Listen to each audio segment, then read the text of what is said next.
Hi everyone, and welcome to the Knit California podcast. My name is Leslie, I'm a knitter in Southern California, and this is episode 23 of my 2024 podcast series.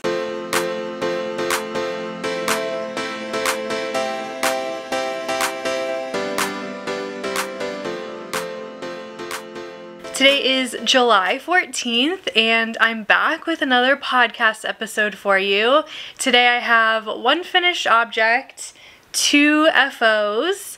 We're going to be doing a spinning diary segment and maybe a little bit of tailor talk at the end of the episode.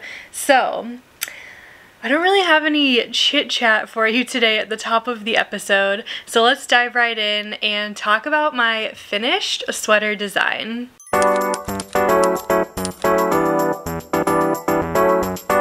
My sweater design is officially finished and off the needles. Here she is. I probably should try this on for you, although I have to say it is very hot in here right now. Well, it's only 75 outside, which is not too bad, but this is a wool and Sari alpaca sweater. But I guess to show you what this really looks like, let me try this on for you. Okay, here it is. This is my finished sweater design. Should I tell you the name for it? I feel like the testing call is probably going to be coming out this week, and you'll know the name for it then. So, let me introduce you to the California sweater. Since this is my first garment design pattern that is going to be live, I figured why not name it the California sweater after Knit California. So I am really excited about this, and yeah, that's the name. Let me tell you a little bit more of the details. So this is a drop shoulder open gauge sweater. I've had a few questions about what that means, like open gauge. To me, it's just like a large gauge. So this is a fingering weight and a Sari alpaca, or you could use Mohair, basically a fingering weight held together with a lace weight yarn, which is about a sport or DK weight when you hold those together.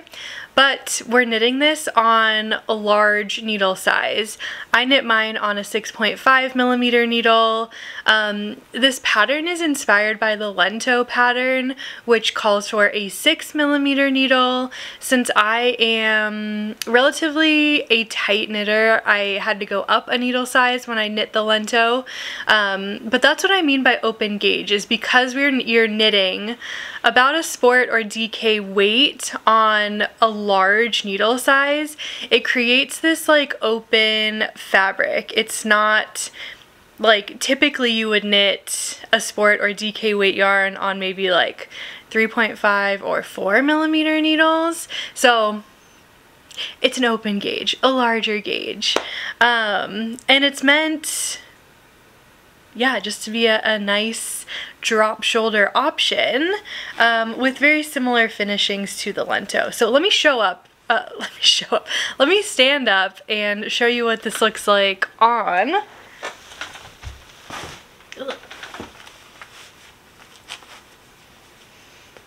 Okay, so here it is. I am a headless body torso for you.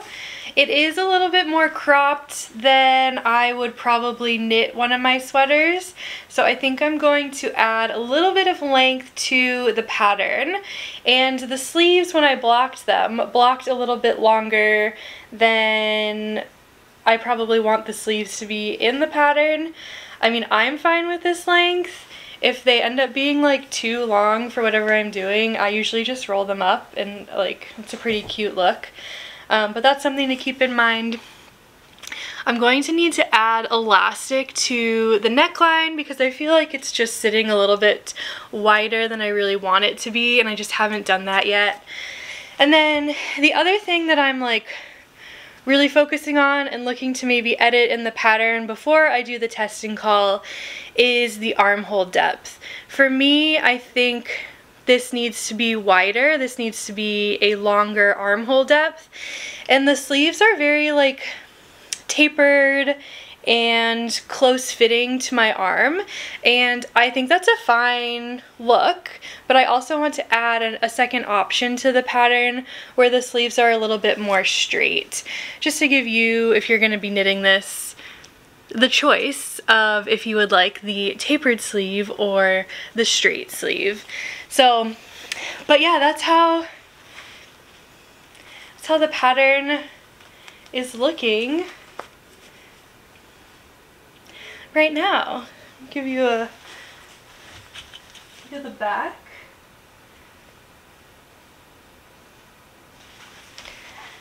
And you can see the drop shoulder here.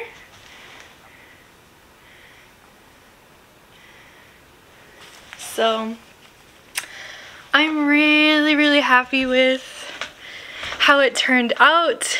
And I think with those small modifications for my next sample and for the pattern in general when I test it and for it to come out, I think it'll just take it up a whole nother notch. So, okay, so the yarn that I used for this is from Golden Hour Knitwear. Camry is the dyer behind Golden Hour Knitwear, and I mentioned before it's a fingering weight yarn held with a Sari alpaca yarn. And this color is going to be available when the pattern goes live in fall, as well as we're working on some other colors to come out in a kit from Golden Hour Knitwear as well. Those are still in production. I haven't had a chance to see them yet, but I'm very excited to see them soon. I should be getting photos this week, so that's exciting. Yeah, so timeline for this, I'm hoping to get I know I said this last week, work ended up getting like really, really busy at the end of this week, but I'm hoping to get the pattern written up this week and then have the tester call come out this week. The testing period will be probably 6 to 8 weeks. Haven't made a final decision on that yet, which leaves us around end of September into October for the release. So yeah, I'm really excited about it. My first garment pattern that will be released. I know you all have seen my tank top pattern that I've been wearing and that I'm going to put back on. That is going to be released in spring, summer of 2025. So while that was the first one that I did the grading for and finished knitting up the first sample for, it's going to come out after this sweater. So yeah, that's the California sweater. I'm really excited about it. I'm glad for it to be off the needles. It did only take me, I focused on this like really hard when I was in Las Vegas like 2 weeks ago now and knit on this like a ton. So I cast this on June 28th and cast it off on July 8th. So that was like 10-11 days that I knit this in. So yeah, it can be done really fast, you know, 2-week project. So anyways, okay, let's move on. This was my finished object. Let's move on to my whips and let me talk to you about my poppy tee.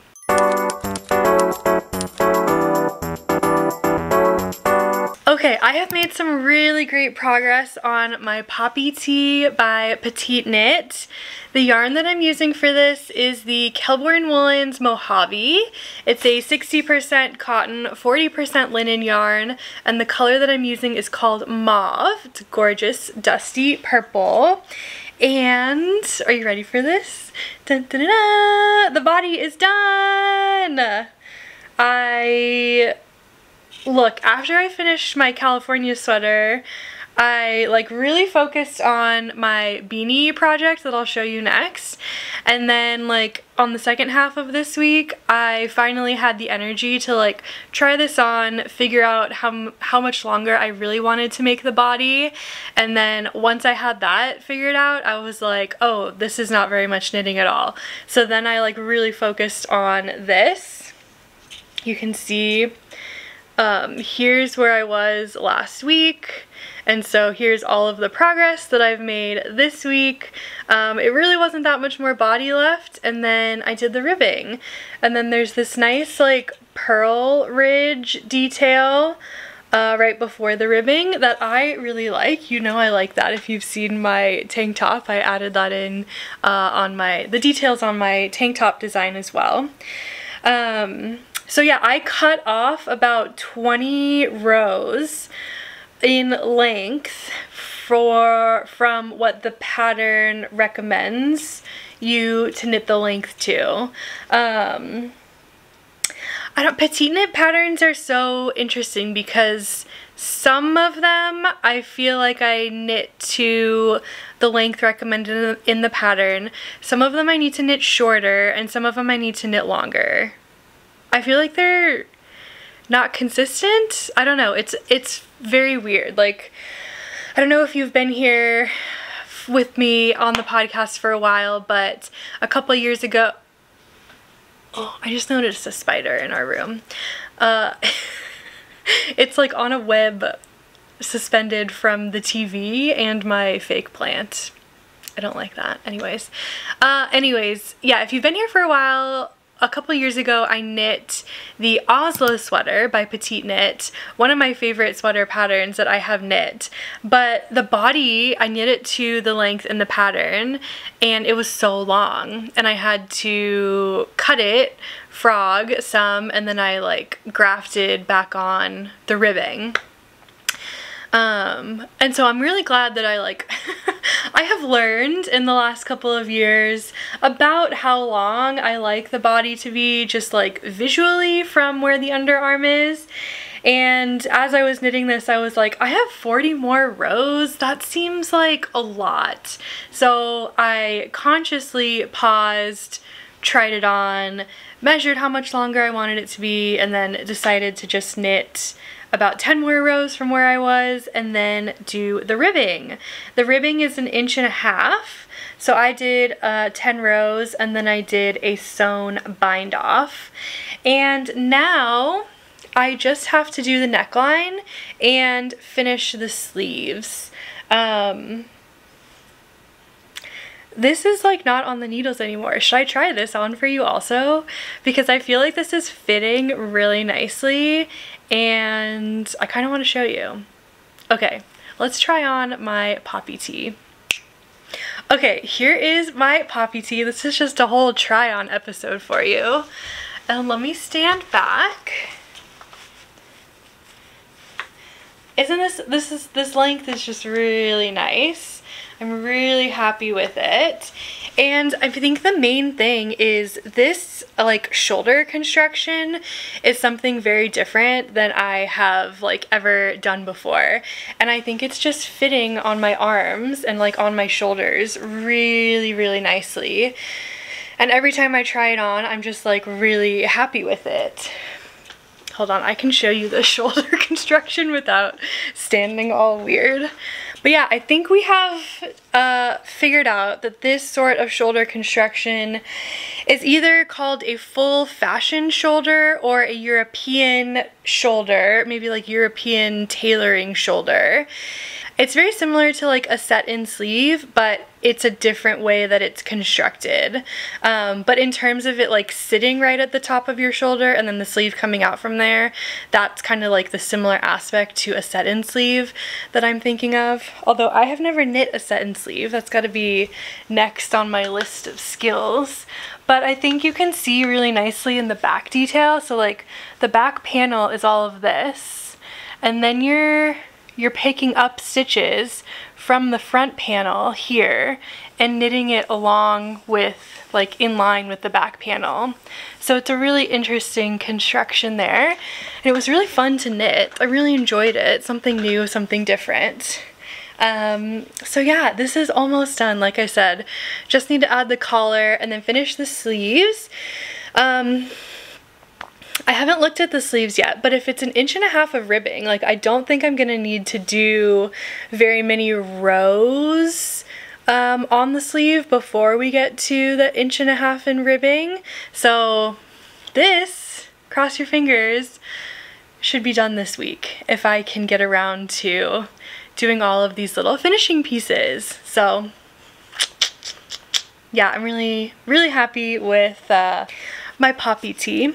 Let me give you a little bit of the details. I am knitting the size extra large, which is the 5th size. It's meant to fit 39.5 to 43.25 inch bust, which I fall right in that range. It's meant to have about 2 inches of positive ease, so a final circumference of about 45.25 inches. I have not measured my finished garment size yet, but I can tell just by the way that it's fitting that I really like the way it's fitting. So I do think I'm like about spot on. So yeah, I'm really happy with it, and hopefully this will be an FO on next week's podcast. Okay, let's switch gears and talk about my last whip, the Sailor Beanie.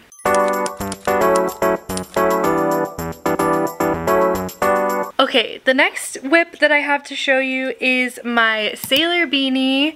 This is a beanie pattern by Sari Nordlund, and I have also made a ton of progress on this week. Are you ready?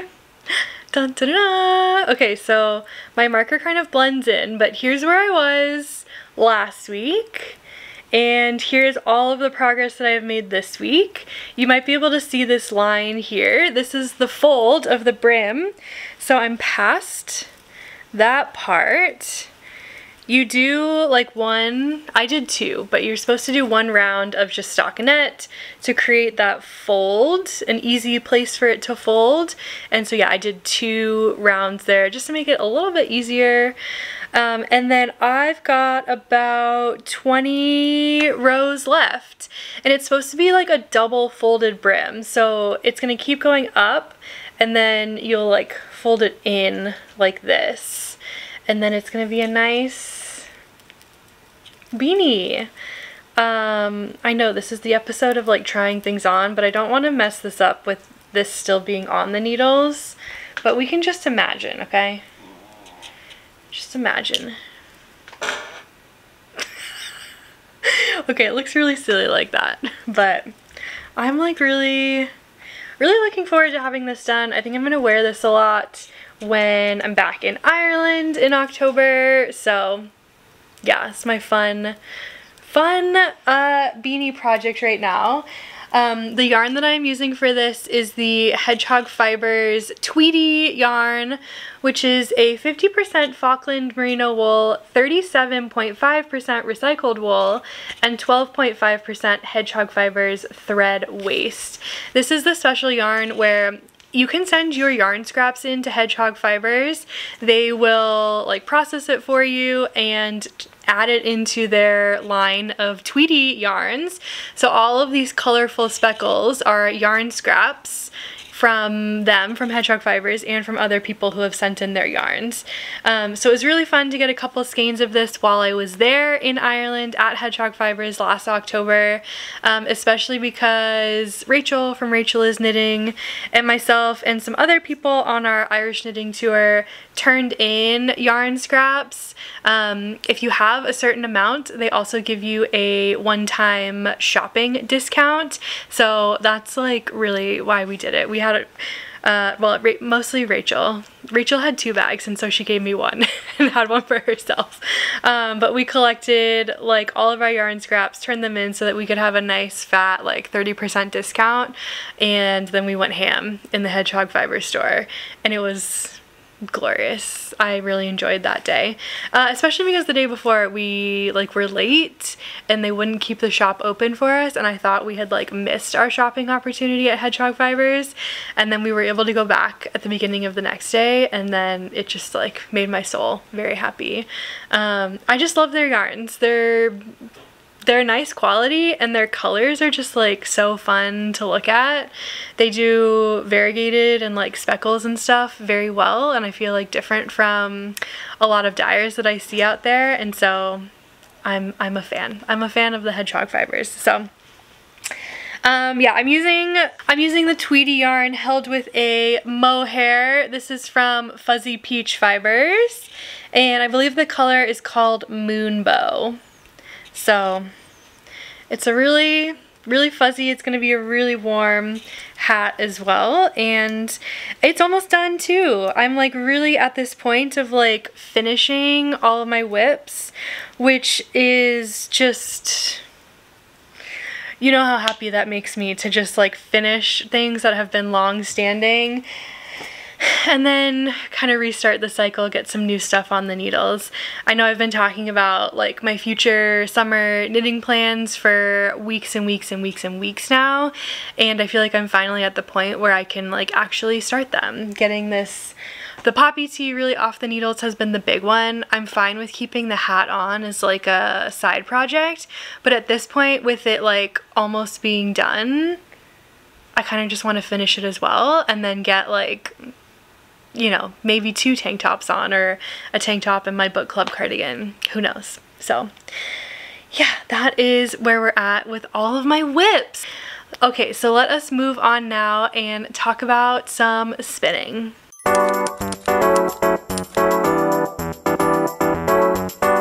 Okay, for my spinning diary this week, I am really happy to show you a finished skein.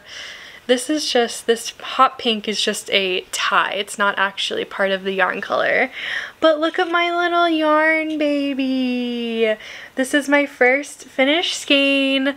We are in the middle of Tour de Fleece, so my first skein of Tour de Fleece. And I'm pretty happy with it.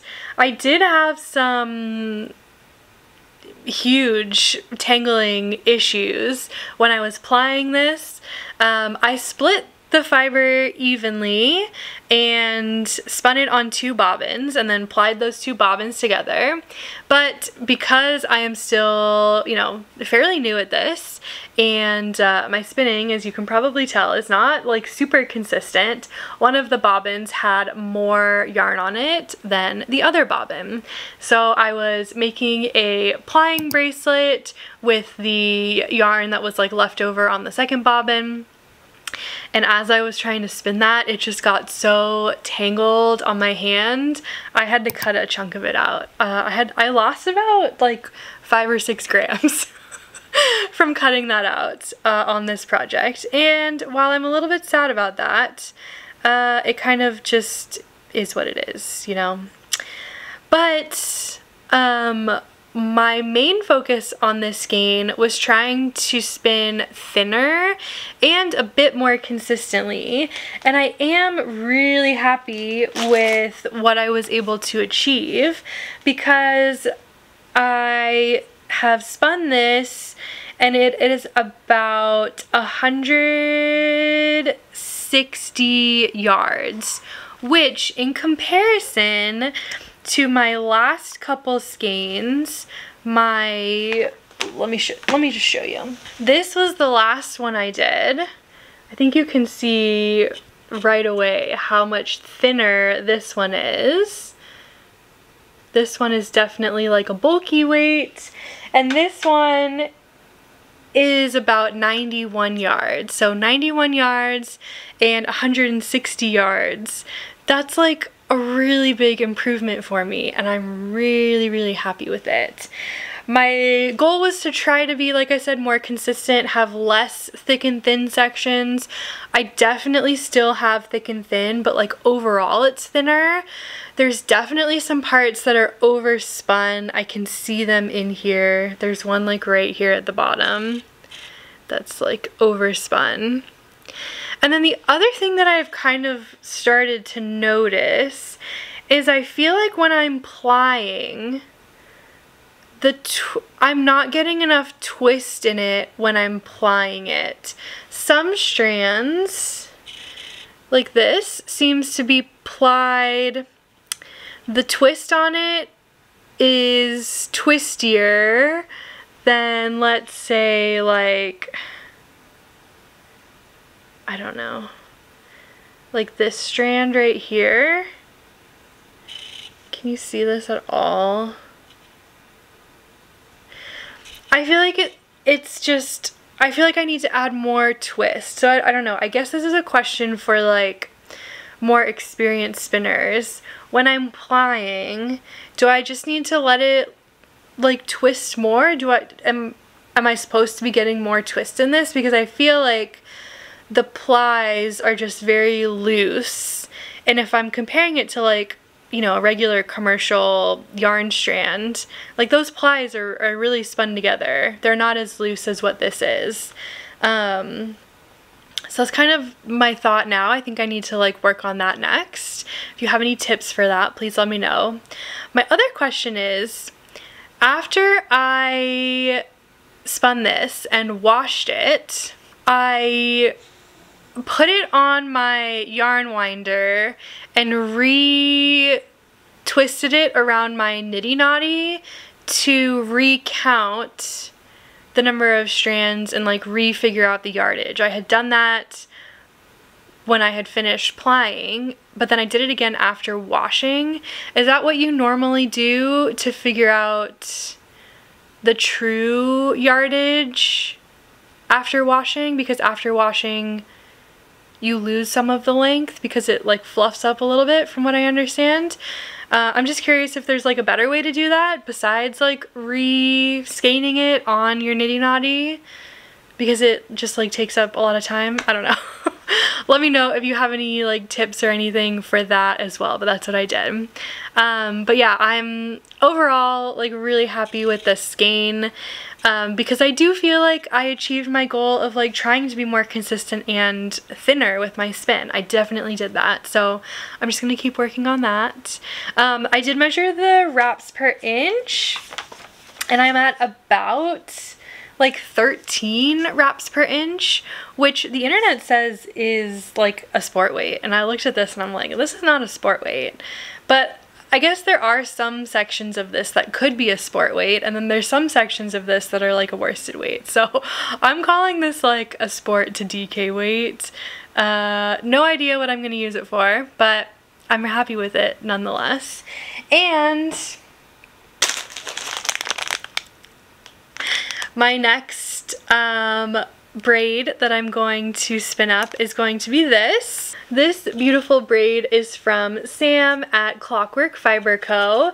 This is 100% non-superwash merino fiber, 21.5 microns, approximately 4 ounces per braid. And it's this gorgeous like purpley pink color. Sam super kindly gifted this to me. She has been testing out some fiber in her shop. She dyed up some gorgeous one-of-a-kinds, sent me a photo, and I was like, oh my god, that's amazing.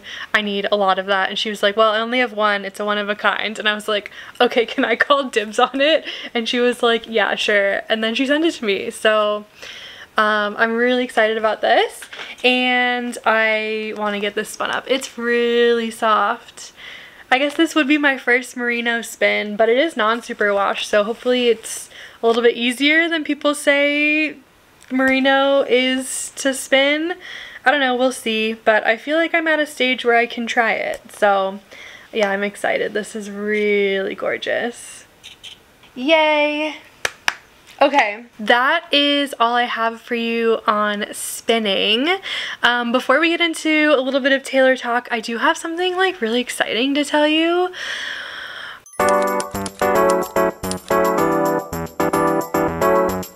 I was complaining to my husband yesterday just about like our bedroom, and we got like a little air conditioning unit and it's like really loud, and I was just complaining about stuff, and he was like, you know what? I think it's time you get your own craft room. And I was like, I'm sorry, what?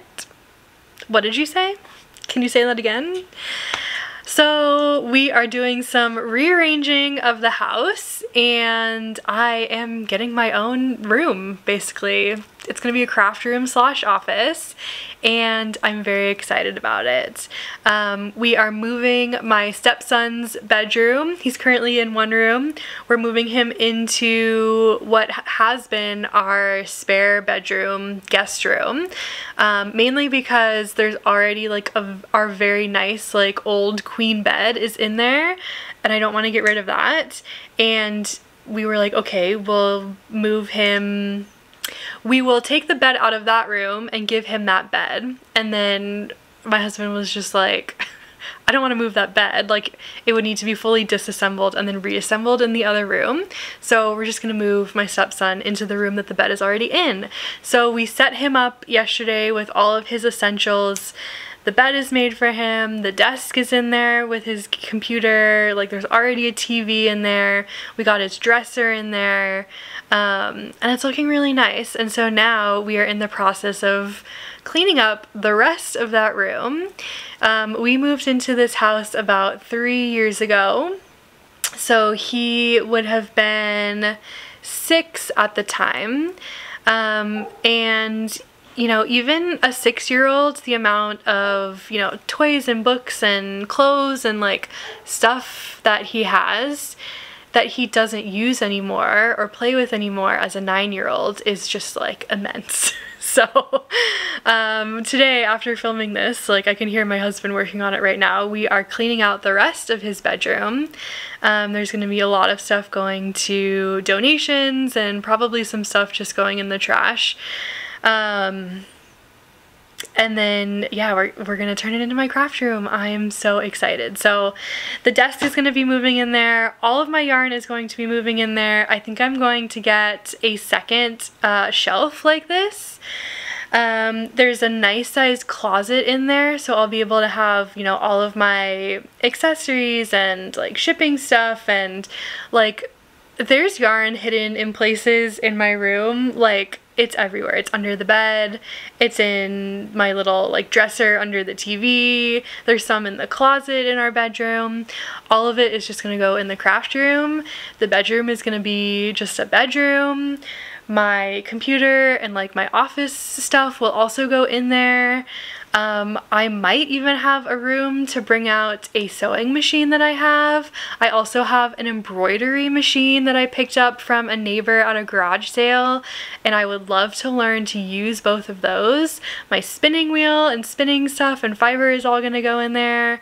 It's just gonna be like my own space, which is definitely needed. It's really nice. Yeah, I'm really excited about it. So I was going to show you a little bit about, maybe I'll show you a little bit of what it looks like right now. I am planning on making a whole vlog on like setting it up and like moving everything in there, so stay tuned for that. Okay, I put you on 0.5 zoom so it looks a little bigger than it actually is, but here's the space. Definitely like cleaning out more toys and stuff, and the bed is going to be taken out. But I'm thinking like desk over here. This will be like my podcasting background wall. We're thinking maybe like a nice chair here. On this wall is going to be my yarn shelves. So if I am sitting at my desk and filming like a video from there with the background, it'll be the yarn shelves. And then if I'm sitting in the chair, there'll be like a nice gallery wall. Maybe we'll paint this wall and have that be the background. And then there's a TV over on this wall. So maybe I can get like another desk or like a smaller table over here, and I'm thinking maybe this could be where like the sewing machine sits eventually. And then there's a nice size closet in here. So I've already got these shelves that were my stepson's, but they don't fit in the new room. And then maybe another shelf over here. So, and there's like storage and stuff up here. So yeah, here is the uncleaned version. I'll show you again when it's all empty, and then as we start moving stuff in. And okay, let's move on, and let's do a little bit of tailor talk.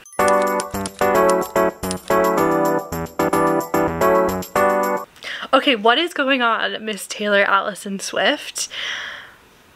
Are we getting a music video for I Can Do It With a Broken Heart? Are we getting a Reputation announcement? I don't know. There were new outfits worn on night 1 of Milan. Like a new Fearless outfit and a new, what else did she wear that was new? She wore an all blue 1989 outfit, which she still has one color combination that she hasn't worn yet.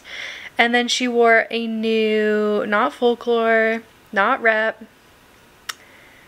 not Speak Now.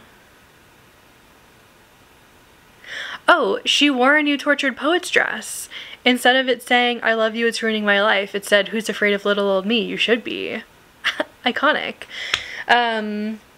The news is that I Can Do It With a Broken Heart is going to be the second single off of the album, and starting on Tuesday, July 16th, is when, I don't know how it works, all plays of that go towards charting and stuff. So I guess it makes sense, like, why would we get a music video for it before the charting starts? Like, if she announced a music video like yesterday, like everyone thought there was going to be something yesterday, July 13th. If the music video went live on July 13th, but plays don't start counting for the charts until July 16th, she's missing out on all of those plays from the music video going live in the first 3 days. So the music video can't come out until July 16th. Anyways, I don't know, I've been thinking about this a lot. I know. And everyone is also clowning for Reputation TV, which I do think if we got a Reputation TV announcement, it would probably be the last night of the London shows. So that's what I'm thinking. That's what I'm hoping for, I guess. Yeah. Because then, okay. Then if it's announced on the last night of the London shows, all of the pre-orders starting from that day, apparently you can collect pre-orders for up to 8 weeks, and there's like an 8-week gap between the end of the London shows and the start of the next show. So she can announce it, it can come out 8 weeks later, she can come back to the tour and play Reputation Taylor's version vault tracks. Anyways, I don't know, that's my Taylor talk. I don't know if that was interesting at all. Okay, that's all I got for you today. Let's see. Any announcements? The test call for the California sweater is coming this week. Keep an eye out on my Instagram stories. Yeah, and that's it. I hope you enjoyed today's episode. This was really fun. Gotta go clean out this room. And if you're not subscribed, please click subscribe. It means the world to me. You can go follow me on Instagram over at Knit California, and I will see you on the next one. Bye!